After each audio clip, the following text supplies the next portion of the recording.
সত্যি কথা বলতে আমার এইরকম রাস্তায় ঠাকুর দেখতে খুব ভালো লাগে। একদম পুরো ফাঁকা নিরিবিলি হবে ঠাকুর দেখতে, একদম পুরো নিরিবিলি।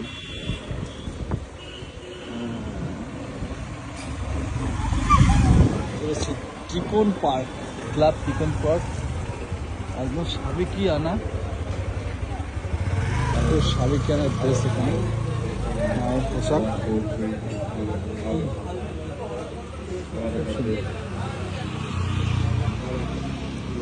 তো আপনাদের কেমন লাগছে অবশ্যই জানাবেন।